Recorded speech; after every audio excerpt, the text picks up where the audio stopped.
Sir आपके हिसाब से नगर में और कौन कौन समस्या है जिससे लोगों को सामना करना पड़ता है और नगर पालिका के जो भी वार्ड मेंबर है उनको वहाँ पे ध्यान जाता ही नहीं है?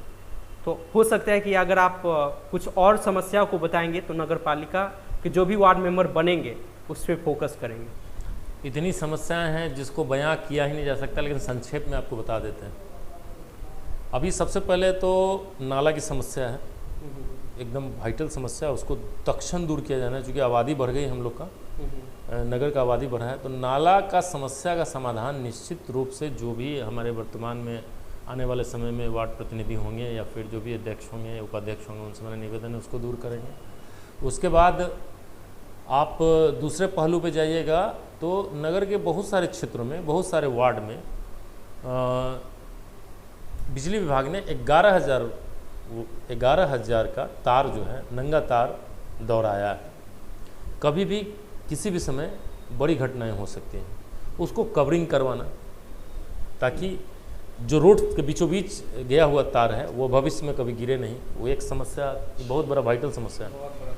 उसके बाद सार्वजनिक शौचालय निर्माण। सार्वजनिक शौचालय अभिप्राय है कि वार्ड स्तर पे कम से कम 4-5 जगह वैसे स्थान जो मुख्य है स्थान है माने जाते हैं, उन जगहों पे सार्वजनिक शौचालय की व्यवस्था करना। आपको जान के बड़ा आश्चर्य होगा कि हाजीपुर का सबसे ज़्यादा जो लोग रोज़ाना आते हैं, वहाँ जाते आते रहते हैं, वो है कचहरी। डीएम का ऑफिस है, एसडीएम साहब का ऑफिस है, डीडी साहब का ऑफिस है और एसपी साहब का भी ऑफिस है, एसडीपीओ साहब का भी ऑफिस है, जनसंपर्क कार्यालय है, जिले की जितनी भी विभाग है उसका कार्यालय है।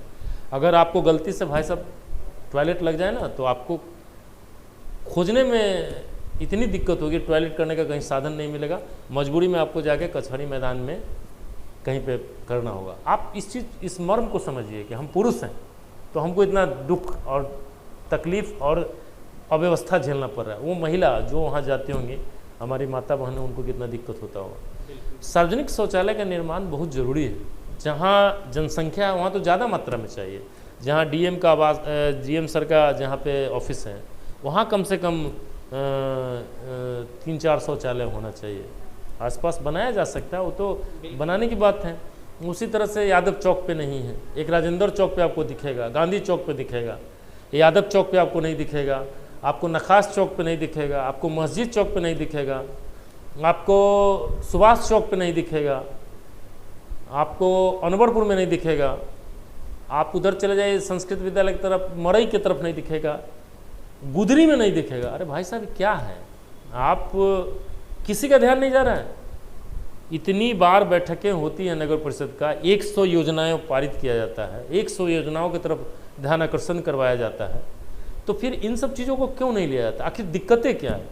परिसीमन नगर परिषद का है, नगर परिषद के परिसीमन में ये सब नहीं हो पा रहा है तो बड़ा दुख की बात है। अगर ये परिसीमन नगर परिषद से बाहर होता तो ये अलग बात थी कि भाई नगर परिषद इसके लिए काम नहीं कर रहा है, लेकिन नगर परिषद के परिसीमन के बाद भी ये काम नहीं हो रहा है, ये तो बहुत तकलीफ वाली बात है। ये समस्याएं हैं। दूसरी है कि सांस्कृतिक कार्यक्रम के आयोजन के लिए व्यवस्थित हॉल का होना बहुत नित्यांत आवश्यक है यहाँ पे। उसके अलावा जो जिम वगैरह बनाया गया है वो छोटी छोटी बना दी गई है 3-4 जगह। एक भव्य जिम का भी निर्माण हो, चूँकि हमारा युवा वर्ग जो है उसके तरफ ज़्यादा रुझान कर रहे हैं।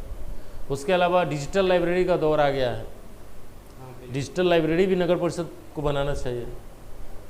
लाइब्रेरी का भी दौर है, लाइब्रेरी भी बनाना चाहिए। उसके साथ साथ महिलाओं के लिए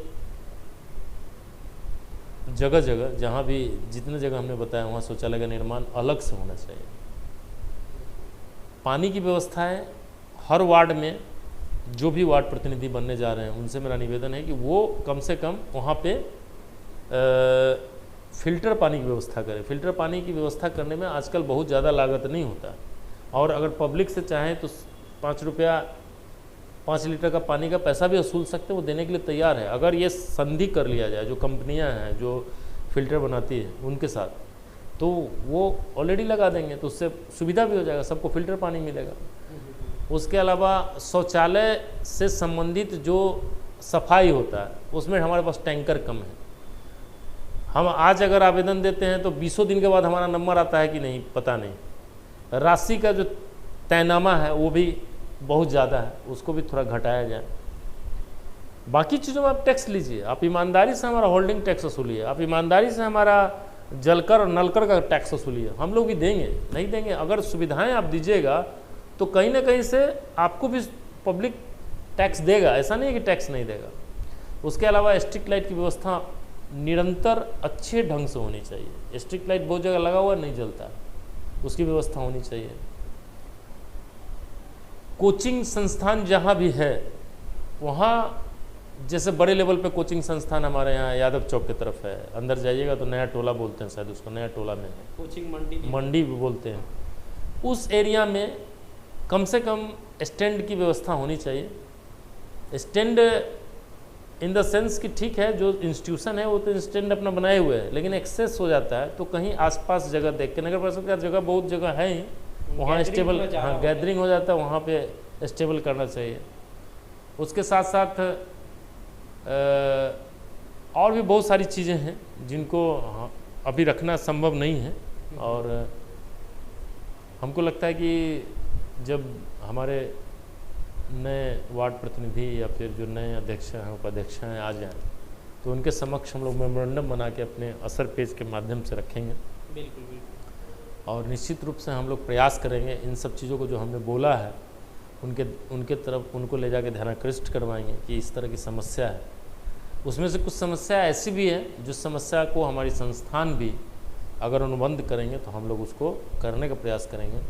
उसमें ये जो समस्या आपको बताया कि जल फिल्टर वाला जो समस्या है, शौचालय वाला समस्या है, उसमें निश्चित रूप से संस्थान भी है, हम उनसे बात करेंगे, कोलिब्रेशन करके प्रयास करेंगे कुछ चीज़ों को सॉल्व करवाना। और जब तक इन सब चीज़ों का सलूशन नहीं होगा हमारा नगर बेहतर नहीं होगा। तब तक मोहल्ला क्लिनिक के बारे में हम बता रहे थे आपको। मोहल्ला क्लिनिक अगर जिस वार्ड में मान लीजिए मोहल्ला क्लिनिक बनाना है तो उस वार्ड की जनसंख्या को लेके हमारे वार्ड प्रतिनिधि सिविल सर्जन से बात करेंगे, मिलेंगे, उनको बताएंगे कि रात में समस्याएं होती है, किसी को कुछ हो जाता है तो सदर अस्पताल आने में दिक्कत होता है। कहीं ना कहीं किसी न किसी वार्ड में ऐसा सामुदायिक स्थल है जहाँ पे उसको बनाया जा सकता है। तो उसमें क्या होगा कि रात में किसी की तबीयत खराब हो गई तो मोहल्ले में इलाज हो जाएगा। अरे है ना भाई, अभी आप देखिए कि ब्लॉक स्तर पे हर ब्लॉक में एक अस्पताल है, अतिरिक्त प्राथमिक स्वास्थ्य केंद्र भी है। तो फिर जो वार्ड है उस वार्ड में चूँकि शहरी क्षेत्र है तो उसमें अगर सिविल सर्जन से बात करें या फिर हमारे डीएम सर से बात करें या फिर और भी जो बड़े पदाधिकारी हैं जिला के, उनसे हमारा वार्ड प्रतिनिधि मिले, उनसे बात करें कि हाँ भाई हमारे यहाँ एक क्लिनिक स्टेबल कीजिए, वहाँ पे एक डॉक्टर रखिए जो आकस्मिक चीज़ों को देखे, तो तत्क्षण हो सकता है ना। बहुत सारी घटनाएं हो जाती हैं जो घटनाओं में हमारे लोग दिक्कत में आ जाते हैं, तो फिर उनके लिए फिर सदर अस्पताल भागना पड़ता है। अगर मान लीजिए 12 बजे रात में किसी का पेट दर्द होने लगा, एक बात, और उसमें सदर अस्पताल की दूरी है, हालांकि बहुत ज़्यादा दूरी नहीं है, लेकिन अगर तत्काल वार्डे में हमको साधन मिल जाए तो हमारा तो वहाँ सॉल्व होगा ना चीज़। इस तरह की चीज़ें हैं। उसके अलावा सूचना के तंत्र को भी ठीक करना होगा नगर परिषद को। सूचना तंत्र इन द सेंस कि जो उनके यहाँ योजनाओं को लेके लाभ मिलता है वार्ड में रहने वाले लोगों को, उसकी जानकारी बहुत लोगों को नहीं है। तो उसका जानकारी के लिए एक केंद्र का निर्माण करें जहाँ से उनको सूचनाएं मिले। एक केंद्र का निर्माण है लेकिन वो केंद्र भी सूचनाओं का संग्रहण सही तरीक़ा से नहीं कर पा रहा है, जो हमको लग रहा है। तो इन सब चीज़ों को करना होगा और समस्याओं को जब तक जटिलता के साथ समावेशी प्रयास करके दूर करने का प्रयास नहीं किया जाएगा तब तक दूर नहीं होगा। और उसके लिए जितने वार्ड प्रतिनिधि हैं और जो नगर के प्रमुख लोग हैं, अध्यक्ष उपाध्यक्ष जो बनने वाले हैं, उनका समावेशन नहीं रहेगा तो ये व्यवस्थाओं में सुधार नहीं होगा। इसलिए हम प्रे करेंगे आने वाले लोगों से कि भाई समावेशित विकास के लिए समावेश करें, और ये जो घाटा हो रहा है लगातार 5 करोड़ से नीचे आ ही नहीं रहा है, उसको सुधारने का प्रयास करें, क्योंकि जब घाटा होगा तो व्यवस्थाओं को चलाने में बहुत दिक्कत होगी।